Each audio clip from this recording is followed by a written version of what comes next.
kita semua masih diberikan kesempatan untuk bisa mengikuti perkuliahan kembali ya.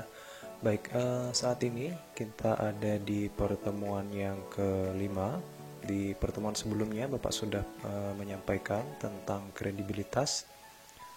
Salah satunya adalah tentang teknik persuasif ya, teknik membujuk orang ya. Nah, di pertemuan kali ini Bapak akan membahas tentang hak dan kewajiban dalam etika bisnis Islam ya. Kita akan lihat apa saja sih hak-hak yang ada dalam perusahaan ya, terkait perusahaannya itu sendiri, terkait kemudian dengan karyawannya atau dengan konsumennya ya, apa saja hak-hak yang dimiliki dan apa saja kewajiban yang harus dia jalani. Antara hak dan kewajiban itu memang sulit sekali dipisahkan ya. Hak dan kewajiban ini selalu akan berdampingan gitu ya. Ketika kewajiban sudah dilaksanakan, maka biasanya akan dituntut haknya seperti apa gitu ya. Nah, secara etika ya memang sebelum kita menuntut hak kita, ada baiknya kita memastikan bahwa seluruh kewajiban yang kita miliki itu sudah terlaksana dengan baik ya, baru kemudian kita meminta hak kita gitu ya. Pastikan dulu kalau kita bekerja di sebuah perusahaan, pastikan bahwa seluruh pekerjaan yang kita lakukan itu memang sudah kita kerjakan dengan baik dan terselesaikan. Barulah kemudian kita bisa meminta hak kita berupa gaji atau upah tersebut ya.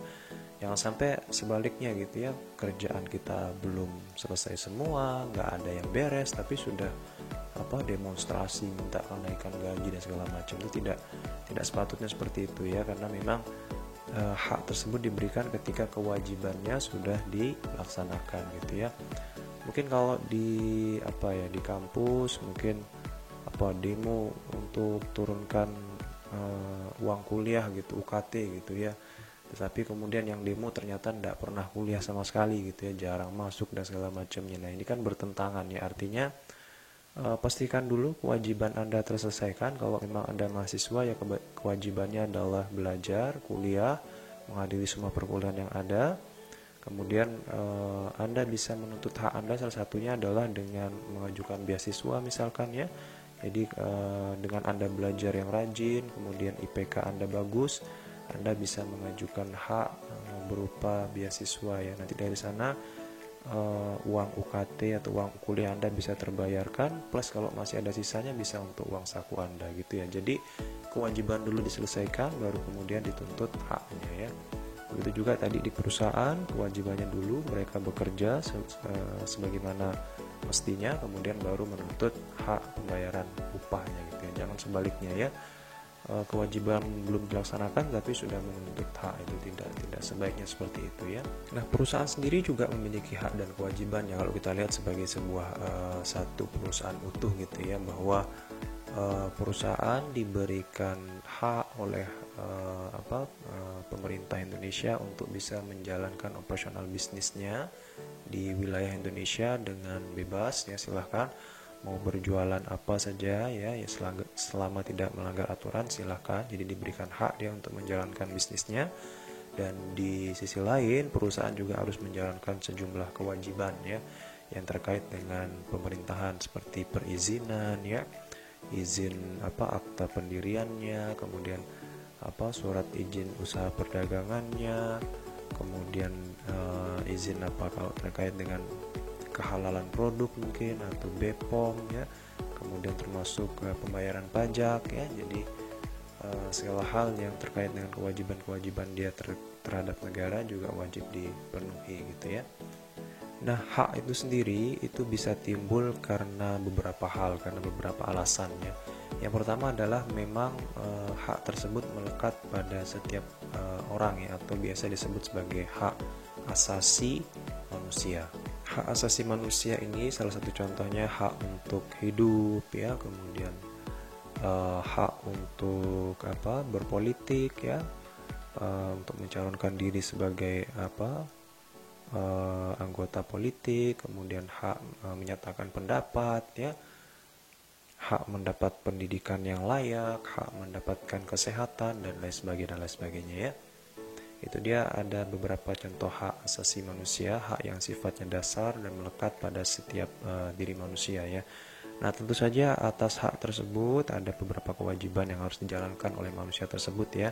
Kayak seperti tadi ketika dia diberikan hak untuk mendapatkan kesehatan ya, ya bukan berarti lantas dia tidak menjaga kesehatan, tapi wajib dia menjaga kesehatan agar kemudian bisa meringankan beban pemerintah lah, kurang lebih seperti itu ya. Nah, itu hak asasi manusia adalah hak yang secara luas ya. Kita akan coba lebih fokus lagi ke sisi perusahaannya.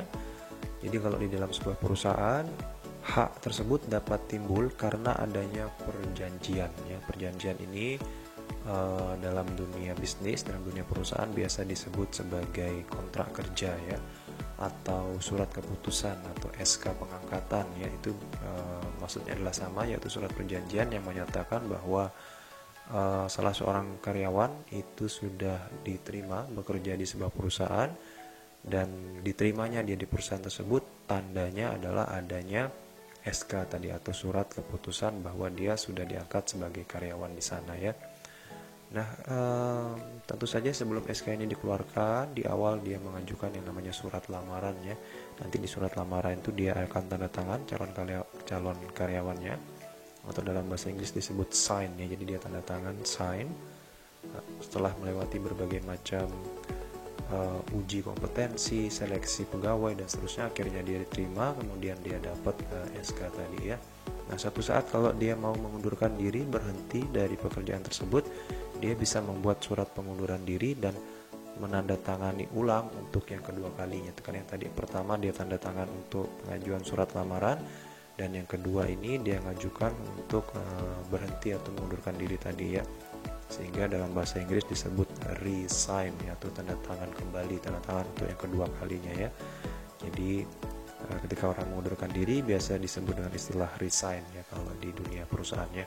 Nah, terkait dengan surat keputusan tadi, di surat tersebut ya akan dijabarkan tentang beberapa hal. Yang pertama adalah identitas daripada karyawan tersebut ya, namanya siapa, alamat dan seterusnya.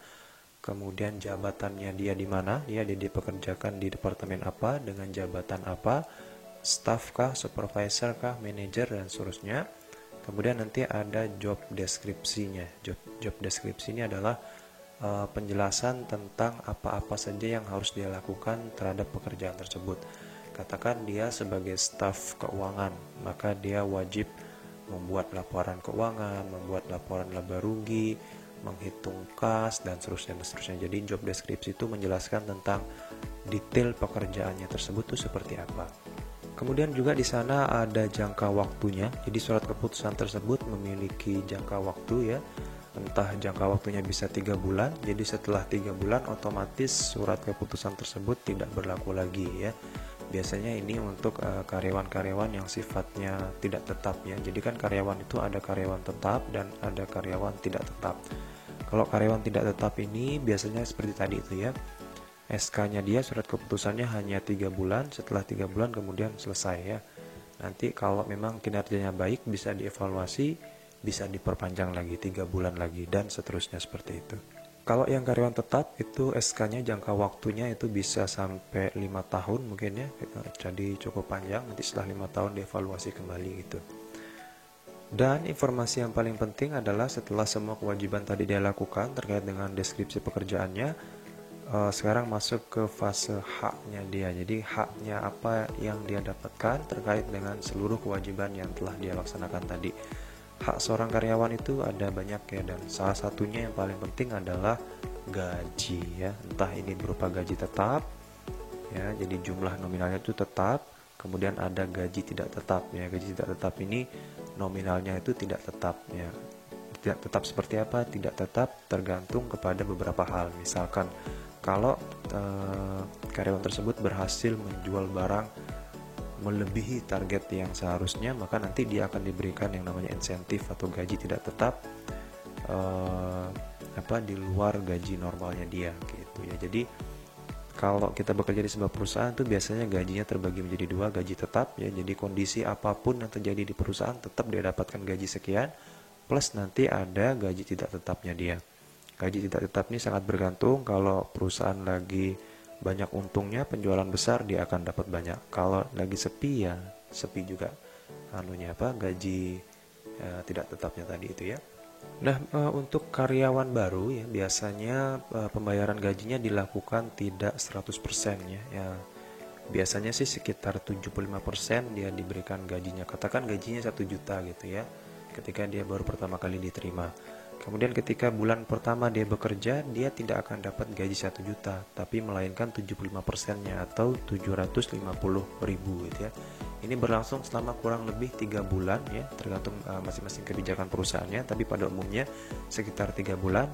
Nanti setelah 3 bulan ini dia akan dievaluasi ya, karena maklum ini kan karyawan baru ya, perusahaan juga nggak bisa lantas langsung menerima karyawan baru tersebut ya. Dia harus dilihat apakah memang karyawan ini bisa bekerja, yang bisa beradaptasi dengan lingkungan yang ada. Kalau memang hasil evaluasinya bagus, nanti di bulan keempat baru dia akan menerima gaji yang full gitu ya. Biasanya juga ketika baru pertama kali bekerja dia belum mendapatkan tanggung jawab yang begitu besar ya, karena masih dianggap belajar gitu. Oleh sebab itu gajinya juga tadi tidak 100%, tapi ketika nanti dia sudah masuk ke bulan keempat, itu boleh jadi tanggung jawabnya dia sudah diberikan cukup banyak ya, dan diikuti pula dengan kompensasi berupa gaji yang sudah 100% tadi itu ya. Nah, jadi untuk melihat hak dan kewajiban di dalam lingkup sebuah perusahaan itu bisa dilihat melalui SK tadi itu ya, melalui surat keputusan tersebut ya. Di sana sudah tertuang apa saja kewajiban seorang karyawan beserta hak-haknya dia itu seperti apa ya. Jadi ketika kedua hal tersebut dilaksanakan dengan baik ya, seluruh kewajiban dilaksanakan dengan baik, kemudian hak-haknya juga semua diberikan, maka keseluruhan operasional perusahaan dapat berjalan dengan baik, dan perusahaan dikatakan dapat menjalankan etika bisnisnya dengan baik gitu ya. Nah, jadi kita perjelas kembali bahwa ada beberapa kewajiban yang tertuang dalam SK tadi terkait dengan karyawan yang bekerja pada perusahaan tersebut ya. Yang pertama kewajibannya adalah menaati seluruh aturan perusahaan tempat dia bekerja ya. Jadi seluruh hal yang terkait dengan aturan yang ada di perusahaan tersebut wajib dia patuhi ya. Mulai dari misalkan seperti jam masuk kerja ya, mulai dari jam berapa, kemudian nanti istirahat jam berapa, pulang jam berapa, itu semua harus dipatuhi oleh dia, karena ini merupakan kewajiban ya, karena dia sudah dianggap bagian dari perusahaan tersebut karena sudah menjadi karyawan tadi ya. Kemudian seperti menggunakan seragam dari perusahaan tersebut, kemudian menggunakan fasilitas-fasilitas yang ada dalam kantor tersebut, dia wajib menjaga dengan baik ya. Ketika menggunakan laptop atau komputer, itu dia benar-benar menjaganya dengan baik ya. Kemudian kewajiban yang kedua terkait dengan seorang karyawan adalah menjalankan seluruh SOP ya, standar operating procedure ya, atau urut-urutan pekerjaan itu wajib dia jalankan semuanya ya, terkait tadi dengan deskripsi pekerjaannya. Kalau dia bagian penjualan, maka dia wajib menjual barang. Kalau dia bagian keuangan, dia wajib mengatur keuangan perusahaan dan seterusnya ya. Kemudian yang ketiga itu terkait dengan konfidental istilahnya, atau menjaga rahasia perusahaannya. Jadi ketika kita bekerja di sebuah perusahaan, kita wajib menjaga segala bentuk rahasia yang perusahaan tersebut miliki ya, mulai dari misalkan di mana perusahaan tersebut menyimpan uangnya, di mana dia menyimpan hartanya, kemudian terkait dengan formula untuk membuat produk-produk tertentu, katakan itu produk makanan, resep-resepnya itu apa saja, resep rahasianya. Kalau itu produk tertentu, campuran-campurannya apa saja, proses produksinya seperti apa, itu semua yang memang merupakan rahasia perusahaan itu wajib dijaga dan tidak dibocorkan ke pihak lain gitu ya, karena masih terikat dengan kontrak kerja tadi. Kemudian kewajiban yang selanjutnya adalah kewajiban loyalitas atau setia kepada perusahaannya. Jadi selama perusahaan memenuhi segala bentuk hak yang dia wajib berikan, jadi kalau dia sudah mendapatkan kompensasi atas setiap pekerjaan yang dia lakukan, maka si karyawan tersebut wajib loyal kepada perusahaan atau wajib setia ya. Jadi segala macam visi misi perusahaan itu wajib dia dukung penuh gitulah ya, dan menjadi bagian dari perusahaan tersebut. Nah, atas segala macam kewajiban tersebut, kita akan coba jabarkan sekarang satu persatu hak apa saja yang didapatkan oleh seorang pekerja. Mulai dari yang pertama adalah hak mengembangkan bakatnya dia ya. Jadi kalau memang dia merupakan seorang ahli di bidang tertentu, maka dia diberikan hak oleh perusahaan untuk silahkan mau mengembangkan bakatnya seperti apa, mau mengaplikasikan keahliannya tersebut pada bidang pekerjaannya, silahkan. Umpama dia ahli dalam bidang desain grafis gitu ya, dia bisa mendesain segala macam, nanti dia bisa menerapkan keahliannya tersebut katakan di bagian pemasaran ya, dengan mendesain baliho untuk kemudian itu jadikan bahan promosi atau pengiklanan perusahaan, itu bisa ya. Jadi diberikan kesempatan yang seluas-luasnya untuk mengembangkan potensi yang dimiliki oleh masing-masing karyawan. Yang selanjutnya adalah tadi gaji atau upah yang layak ya. Nah, upah yang layak ini kalau di setiap daerah itu ada namanya upah minimum ya. Upah minimum ini adalah upah yang dijadikan standar minimum ya untuk setiap perusahaan yang berada di wilayah tertentu, itu menggaji karyawannya minimum dengan upah sekian gitu ya. Nah, upah minimum ini beda-beda daerah beda ya. Katakan di Jakarta itu upah minimumnya mungkin berapa ya sana ya, mungkin 4 jutaan mungkin ya. Jadi kalau di NTB nanti berbeda lagi, di NTT berbeda lagi. Jadi masing-masing daerah memang upah minimumnya tuh berbeda-beda tergantung kepada yang namanya kebutuhan hidup layak ya, atau standar kehidupan di sana tuh seperti apa sih. Harga sewa rumah di sana itu berapa, harga makanan di sana berapa, harga transportasi di sana berapa, standar hidup di sana itu berapa, itu yang akan menentukan besaran dari upah minimum tadi ya. Memang rata-rata upah minimum yang paling besar diantaranya di kota-kota besar ya. Nah, upah minimum tersebut bisa bersifat upah minimum provinsi atau UMP, atau kadang-kadang orang nyebutnya UMR, upah minimum regional ya. Itu sifatnya adalah provinsi ya. Katakan upah minimum provinsi NTB, maka berlaku se-NTB tersebut ya. Kemudian ada juga upah minimum kota. Upah minimum kota ini sifatnya lokal, yaitu di satu kota saja. Katakan upah minimum kota Mataram, ya sudah, perusahaan yang ada di kota Mataram saja yang akan mengacu kepada upah minimum tersebut. Nanti di kota lain, katakan di kota Gerung mungkin di Lombok Barat, nanti bisa berbeda gitu ya. Kemudian hak yang selanjutnya adalah adanya jaminan sosial ya. Jaminan sosial yang pertama berupa keamanan. Jadi ketika dia bekerja itu dia merasa aman ya. Aman entah dari apa, dari berbagai macam ya. Aman tempat kerjanya, kemudian aman dari kejahatan dan lain sebagainya. Oleh sebab itu di beberapa perusahaan kan wajib ada bagian keamanan ya, bagian security untuk menjamin bahwa ketika dia bekerja itu aman gitu ya. Jangan sampai seperti di pertambangan di Papua sana yang ada pemberontak dan segala macam, tidak aman seperti itu ya. Kemudian ada jaminan sosial berupa kesehatan ya, ini biasanya menggunakan BPJS kesehatan ya. Jadi bekerja sama dengan pemerintah untuk jaminan sosial di bidang kesehatan. Jadi kalau karyawannya sakit dan mengalami tidak sehat lah gitu, itu nanti bisa berobat menggunakan BPJS kesehatan tadi. Dan juga ada jaminan keselamatan kerja, ini berupa BPJS tenaga kerja ya. Jadi BPJS itu ada dua, ada BPJS kesehatan, itu terkait dengan kesehatan untuk berobat di rumah sakit, dan ada BPJS tenaga kerja. BPJS tenaga kerja ini untuk hal keselamatan kerja. Jadi misalkan ketika nanti dia bekerja di sebuah perusahaan, katakan di bagian produksi gitu ya, tiba-tiba terjadi kecelakaan gitu ya, ada yang luka dan segala macam, nanti dia bisa mendapatkan ganti rugi dari BPJS tenaga kerja tadi, karena terkait dengan kecelakaan kerja yang terjadi pada saat dia bekerja di sebuah perusahaan gitu ya. Jadi K3 istilahnya ya, mulai dari keamanan, kesehatan, dan keselamatan kerja. Nah, terkait dengan keselamatan kerja tadi juga biasanya di setiap perusahaan tuh disediakan yang namanya APD atau alat pelindung diri. Kalau di rumah sakit ya ada APD seperti yang dipakai untuk mencegah COVID-19 itu loh ya. Kalau di dunia konstruksi juga ada APD-nya, alat pelindung dirinya.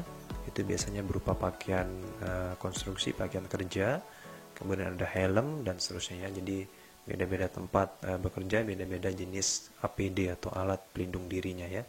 Kemudian ada hak juga bagi karyawan untuk membentuk yang namanya serikat pekerja ya, atau serikat buruh ya. Kalau di Lombok ya, Bapak sendiri belum pernah menemui ya. Mungkin Bapak yang kurang informasi atau gimana, tetapi memang kalau di Lombok, eh, sepengalaman Bapak belum melihat ya ada serikat pekerja ya. Tapi Bapak rasa ada ya, cuman memang tidak sebesar yang ada di Jawa sana ya. Kalau di Jawa sana itu kan orang bekerja, para karyawan tersebut bekerja di perusahaan yang sangat besar sekali ya. Jadi satu perusahaan tersebut atau satu pabrik tersebut itu bisa mempekerjakan hingga ribuan pegawainya ya. Nah, ribuan pegawai ini membentuk yang namanya satu perkumpulan yang namanya adalah serikat pekerja tadi. Nah, ini serikat pekerja tadi itu bisa membantu banyak hal ya. Katakan ada beberapa karyawan yang katakan gajinya tidak dibayarkan, kemudian dan lain sebagainya, nanti bisa dibantu melalui serikat pekerja atau serikat buruh tadi ya. Nah, biasanya juga serikat buruh ini yang mengkoordinir kalau ada demonstrasi buruh dan segala macamnya itu ya, kira-kira seperti itu dah. Nah, kemudian selanjutnya adalah adanya hak cuti ya. Jadi setiap pekerja yang bekerja di sebuah perusahaan itu memiliki hak untuk cuti ya. Cuti itu libur tidak bekerja ya. Jadi setiap 1 bulan bekerja ya, 1 bulan bekerja itu dapat jatah cuti 1 hari ya. Jadi dalam 1 tahun kan, 1 tahun ada 12 bulan, maka mendapat jatah 12 hari. Jadi dalam 1 tahun tersebut dia boleh tidak masuk selama 12 kali ya, ketika dia nanti ngambil cuti ya. Tapi cuti ini juga biasanya diambil secara bersama-sama, serempak ya. Oleh sebab itu ada namanya cuti bersama ya. Jadi itu cuti yang diambil serempak bersamaan dengan seluruh karyawan yang ada gitu ya. Nah, cuti itu sendiri pada hakikatnya bisa diambil kapan saja oleh karyawan yang bersangkutan. Katakan nanti ada acara-acara tertentu yang terkait dengan mungkin ada acara keluarga atau dia ingin liburan, itu dia bisa ngambil cuti. Artinya dia tidak bekerja selama jatah cutinya tadi tersebut ya. Ini merupakan hak setiap karyawan yang sudah bekerja ya. Nah, kemudian kalau memang hak cuti tersebut selama 1 tahun ternyata tidak diambil oleh karyawan tersebut, tidak digunakan gitu ya, dia selama 1 tahun tersebut tetap masuk full gitu, maka nanti cutinya ini bisa dibayarkan, bisa diganti. Karena cutinya tidak diambil maka diganti dengan uang, itu bisa seperti itu ya. Tapi beberapa perusahaan ada juga yang tidak menggantinya dengan uang ya, tergantung kebijakan masing-masing perusahaannya. Tetapi pastinya ada hak cuti tersebut ya. Nah, khusus untuk perempuan ya, karyawati ya, itu juga ada hak cuti tambahan, seperti ada hak cuti haid ya, ketika datang bulan itu dia boleh cuti selama 1-2 hari ya. Cuman ini pada praktiknya jarang banget Bapak jumpai ya untuk hak cuti haid ini ya. Tetapi itu diatur dalam undang-undang dan dibolehkan ya. Kemudian ada hak cuti hamil dan melahirkan ya. Ini 3 bulan ya, jadi cukup lama sekali ya. 1,5 bulan ketika dia hamil dan 1,5 bulan ketika nanti dia sudah melahirkan gitu ya. Itu selama 3 bulan dia tidak bekerja, jadi silahkan di rumah dan tetap digaji biasanya. Cuman gajinya tersebut tidak full ya, biasanya hanya dibayarkan beberapa persennya sajalah gitu ya.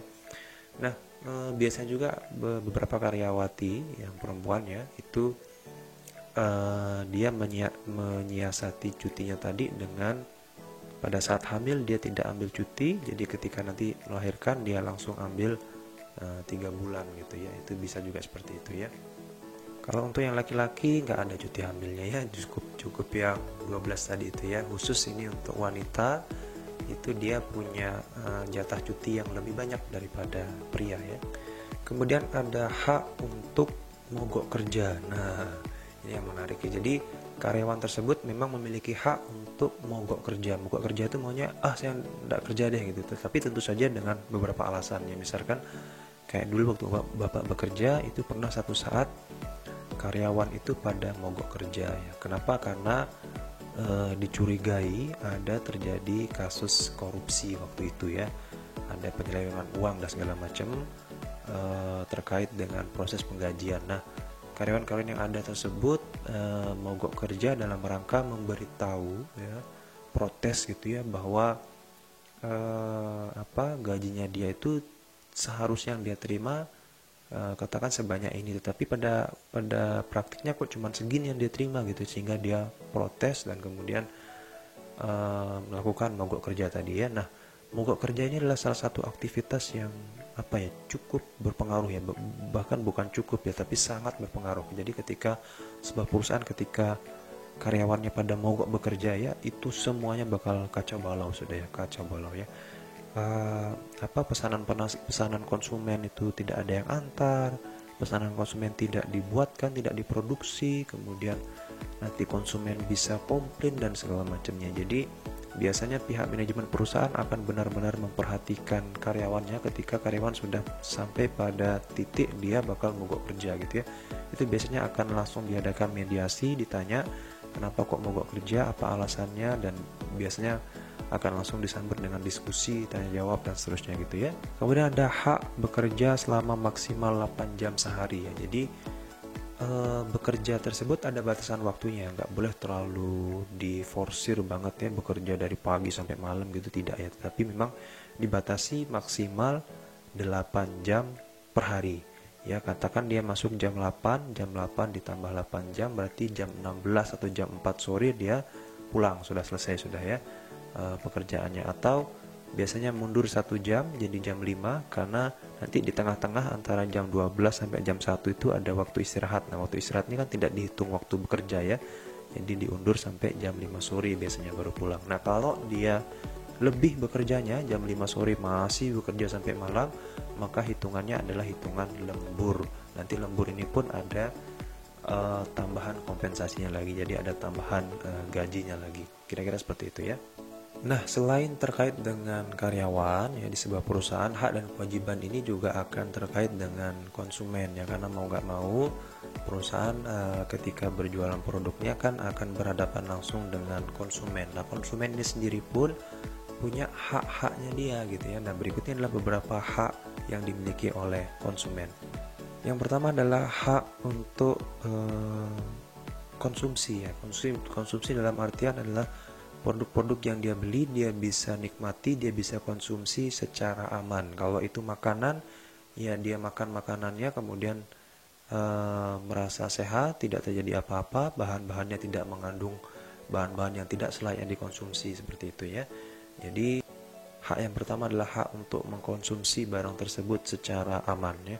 Hak yang kedua adalah memperoleh barang dengan kualitas yang sesuai dengan harganya. Jadi kalau konsumen membayar sejumlah uang ya, saya katakan cukup mahal terhadap membeli sebuah produk, maka hak yang dia dapatkan adalah semestinya mendapatkan produk dengan kualitas yang baik ya, karena sesuai dengan harganya tadi. Kemudian hak yang selanjutnya adalah hak informasi. Jadi konsumen berhak ada atas informasi sebuah produk terkait dengan keasliannya. Jadi ini produk benar-benar produk ori, memang produk original, itu konsumen berhak untuk mendapatkan informasi tersebut.